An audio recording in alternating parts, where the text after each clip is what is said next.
Hi friends, good morning. Welcome back to our channel. ಇವತ್ತು ಶುಕ್ರವಾರದ ಪೂಜೆ ಬೆಳಗ್ಗೆ ಬೇಗನೆ ಮುಗ್ದು ಹೋಗಿದೆ ನಮ್ಮ ಮನೆಯಲ್ಲಿ. ಸೊ ತಿಂಡಿ ಏನು ಮಾಡೋದು ಅಂತ ಹೇಳಿ ನೋಡೋಣ ಬನ್ನಿ. ಇವತ್ತು ನಾನು ನಿಮಗೆಲ್ಲರಿಗೂ ಒಂದು ಸ್ಪೆಷಲ್ ರೆಸಿಪಿನ ಮಾಡಿ ತೋರಿಸ್ತೀನಿ. ಅದೇನು ಅಂದರೆ ಗೋಧಿ ರೊಟ್ಟಿ ಅಂತ ಹೇಳಿ. ಅದಕ್ಕೆ ಮೈದಾ ಹಿಟ್ಟನ್ನು ಹೋಳಿಗೆ ಹಿಟ್ಟಿನ ಹದಕ್ಕೆ ಕಲಿಸ್ಕೊಂಡು ರೆಡಿ ಮಾಡಿ ಇಟ್ಕೊಂಡಿದ್ದೀನಿ. ಒಂದು ಮಿಕ್ಸಿ ಜಾರ್ ತೊಗೊಂಡು ಅದಕ್ಕೆ ರಾತ್ರಿ ಉಳಿದಿರೋ ಅನ್ನನ ಹಾಕ್ಕೊಂಡು ರುಚಿಗೆ ತಕ್ಕಷ್ಟು ಉಪ್ಪನ್ನು ಹಾಕ್ಕೊಂಡು ರುಬ್ಬಕ್ಕೆ ಬೇಕಾಗಿರೋಷ್ಟು ನೀರನ್ನು ಹಾಕ್ಕೊಂಡು ಚೆನ್ನಾಗಿ ರುಬ್ಬಿ ಆ ಮಿಶ್ರಣವನ್ನು ಗ್ಯಾಸ್ ಮೇಲೆ ಇಟ್ಟಿರೋ ಒಂದು ಪಾತ್ರೆಗೆ ಹಾಕಿ ಚೆನ್ನಾಗಿ ಗೂರಾಡಿ ಕುದಿಯೋಕ್ಕಂತ ಬಿಟ್ಟಿದ್ದೀನಿ. ಅದು ಕುದ್ದ ತಕ್ಷಣ ಅದಕ್ಕೆ ಅಕ್ಕಿ ಹಿಟ್ಟನ್ನು ಹಾಕಿ ಚೆನ್ನಾಗಿ ಗೂರಾಡ್ಕೊಳ್ಬೇಕು. ಆ ಮಿಶ್ರಣ ಹೇಗಿರಬೇಕು ಅಂದರೆ ಸಾಫ್ಟಾಗಿದ್ದರೂ ಓಕೆ, ಅಂದರೆ ಹೋಳಿಗೆಗೆ ಹೂರಣ ಮಾಡ್ಕೊಳ್ತಿರಲ್ಲ ಅಷ್ಟು ಸಾಫ್ಟಾಗಿದ್ದರೂ ಓಕೆ. ಯಾಕಂದರೆ ಸಾಫ್ಟಾಗಿದ್ದಷ್ಟು ಗೋಧಿ ರೊಟ್ಟಿ ತುಂಬ ಚೆನ್ನಾಗಿ ಬರುತ್ತೆ. ಅದಕ್ಕೋಸ್ಕರ ಮತ್ತು ಅದನ್ನು ಮಾಡುವಾಗ ಗಂಟಿಲ್ಲದೆ ಇರೋ ಹಾಗೆ ಚೆನ್ನಾಗಿ ಗೂರಾಡ್ಕೊಳ್ಬೇಕು. ಗೂರಾಡ್ಕೊಂಡೆಲ್ಲ ಆದಮೇಲೆ ಇದನ್ನು ತಣ್ಣಗಾಗಕ್ಕೆ ಬಿಟ್ಬಿಡಬೇಕು. ಆಮೇಲೆ ಆ ಹಿಟ್ಟನ್ನು ತೊಗೊಂಡು ಸ್ವಲ್ಪ ಕೈಗೆ ನೀರನ್ನು ಹತ್ಕೊಂಡು ಯಾವುದೇ ಥರ ಎಕ್ಸ್ಟ್ರಾ ಹಿಟ್ಟನ್ನು ಹಾಕ್ಕೊಳ್ದೇ ಇರೋ ಹಾಗೆ ಚೆನ್ನಾಗಿ ನಾದ್ಕೊಂಡು ಉಂಡೆಗಳನ್ನಾಗಿ ಮಾಡಿ ಇಟ್ಕೊಳ್ಬೇಕು. ನೋಡಿ ಇಲ್ಲಿ ತೋರಿಸ್ತಾ ಇದ್ದೀವಲ್ಲ, ಹಾಗೆ ನೀಟಾಗಿ ಉಂಡೆಗಳನ್ನು ಮಾಡಿ ತಗೊಳ್ಬೇಕು. ಮತ್ತು ಯಾವ ಹಿಟ್ಟನ್ನು ಹಾಕ್ಲಿಕ್ಕೆ ಹೋಗಬೇಡಿ. ಅದೇನು ರೆಡಿ ಮಾಡಿರ್ತೀವಲ್ಲ ಅದೇ ಹಿಟ್ಟೆ ಸಾಕಾಗತ್ತೆ. ನಂತರ 10 ನಿಮಿಷ ನೆನೆಯೋಕ್ಕಂತ ಬಿಟ್ಟಿರೋ ಮೈದಾ ಹಿಟ್ಟನ್ನು ತೊಗೊಂಡು ರೆಡಿ ಮಾಡಿ ಇಟ್ಕೊಂಡಿರೋ ಅಕ್ಕಿ ಹಿಟ್ಟಿನ ಉಂಡೆಗಳನ್ನು ಅದರೊಳಗೆ ತುಂಬಿ ನೀಟಾಗಿ ಫಿಲ್ ಮಾಡ್ಕೊಳ್ಬೇಕು. ಅದನ್ನು ಒಂದು ಎಣ್ಣೆ ಕವರಿಗೆ ಎಣ್ಣೆ ಹಚ್ಚಿ ಚೆನ್ನಾಗಿ ಲಟ್ಟಿಸ್ಕೊಳ್ಬೇಕು. ಇಲ್ಲಿ ತೋರಿಸ್ತಾ ಇದ್ದೀವಲ್ಲ ಹಾಗೆ ನೀಟಾಗಿ ಲಟ್ಟಿಸ್ಕೊಳ್ಬೇಕು. ತೆಳ್ಳಗೆ ಲಟ್ಟಿಸ್ಕೊಂಡಷ್ಟು ಗೋಧಿ ರೊಟ್ಟಿ ತುಂಬ ಚೆನ್ನಾಗಿ ಬರುತ್ತೆ. ನಾವಲ್ಲಿ ಗ್ಯಾಸ್ ಮೇಲೆ ಹಂಚನ್ನು ಕಾಯ್ಲಿಕ್ಕೆ ಇಟ್ಕೊಂಡಿದ್ದೀವಿ. ಕಾದಿರೋ ಹಂಚಿಗೆ ಸ್ವಲ್ಪ ಎಣ್ಣೆನ ಸವರಿ ಅದ್ರ ಮೇಲೆ ಲಟ್ಟಿಸ್ಕೊಂಡಿರೋ ಅಂಥ ಗೋಧಿ ರೊಟ್ಟಿನ ಹಾಕಬೇಕು.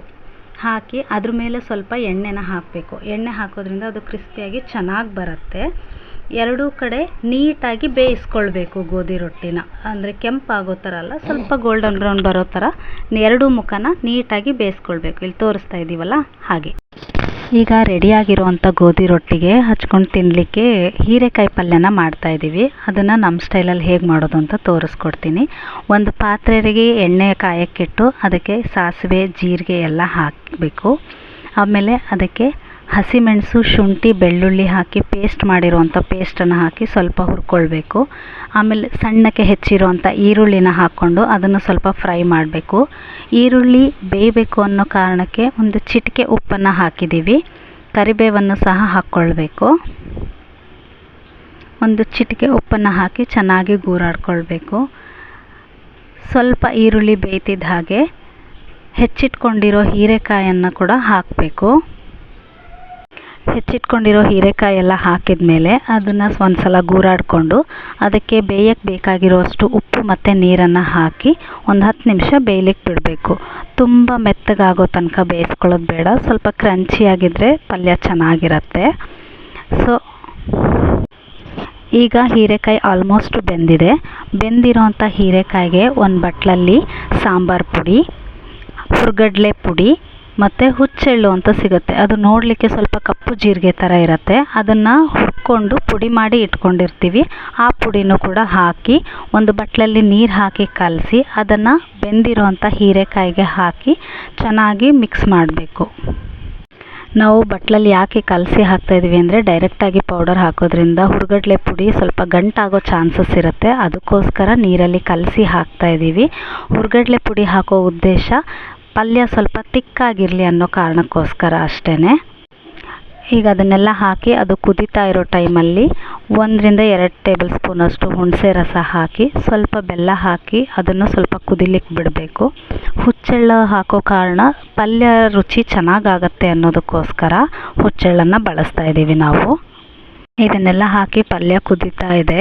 ಒಂದು ಕಡೆ ಪಲ್ಯ ರೆಡಿ ಆಗ್ತಾ ಇದೆ, ಇನ್ನೊಂದು ಕಡೆ ಬಿಸಿ ಬಿಸಿ ಗೋಧಿ ರೊಟ್ಟಿ ಕೂಡ ರೆಡಿ ಆಗ್ತಾ ಇದೆ.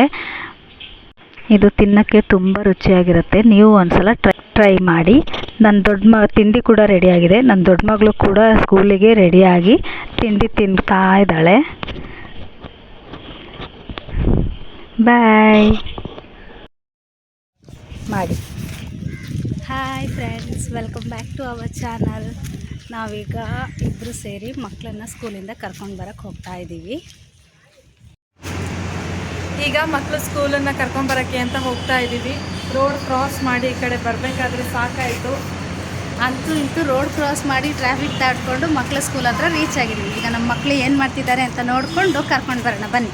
ನೋಡಿ ಅವ್ರ ರಿಯಾಕ್ಷನ್ ಹೇಗಿರುತ್ತೆ ನಮ್ಮನ್ನು ನೋಡಿದ ತಕ್ಷಣ ಅಂತ ನಿಮಗೆ ತೋರಿಸಿ. ಈಗ ಅವ್ರನ್ನ ಕರ್ಕೊಂಡು ಬರೋಕ್ಕೆ ಕೆಳಗೆ ಇಳ್ಕೊಂಡು ಹೋಗ್ತಾ ಇದ್ದೀವಿ.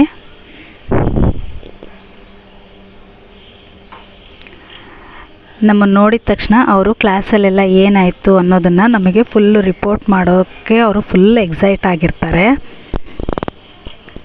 ಅವರು ಎಲ್ಲ ಕ್ಲಾಸಲ್ಲಿ ಆಗಿರೋದನ್ನೆಲ್ಲ ನಮ್ಮ ಹತ್ರ ಹೇಳ್ತಾ ಇದ್ದಾರೆ.